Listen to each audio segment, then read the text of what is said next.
আপনি কি জানেন লাইলাতুল কদর কি জিনিস? লাইলাতুল কদরি খায়রুম মিন আলফি শাহর। লাইলাতুল কদর হচ্ছে হাজার মাসের চাইতে উত্তম। কবে এই রাত?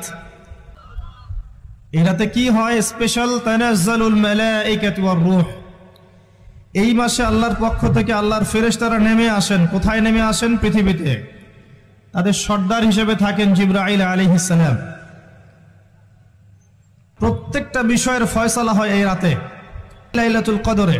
যে আগামী এক বছর কি হবে, আপনি কি করবেন, অর্থাৎ এক বছরের বাজেট প্রণয়ন করা হয় প্রত্যেক লাইলাতুল কদরে। এই রাতের আরেকটা বৈশিষ্ট্য হচ্ছে সালামুন হিয়া হাত্তা মাতলাইল ফজর।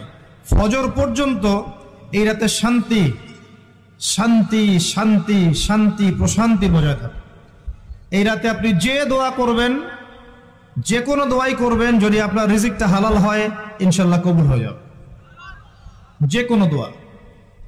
এই রাতে যারা ইবাদত করে দাঁড়িয়ে দাঁড়িয়ে, তাদের চতুর্দিকে ফেরেশতারা সমবেত হন, তাদের দোয়ায় তারা শরীক হন, তাদের জন্য দোয়া করতে থাকেন। ঠিক তখনই দেখবেন মুমিন বান্দার চোখ দিয়ে টপ টপ করে পানি পড়া শুরু হয়েছে। আপনি ফিল করতে পারবেন যে আপনার দোয়া আল্লাহ কবুল করছেন।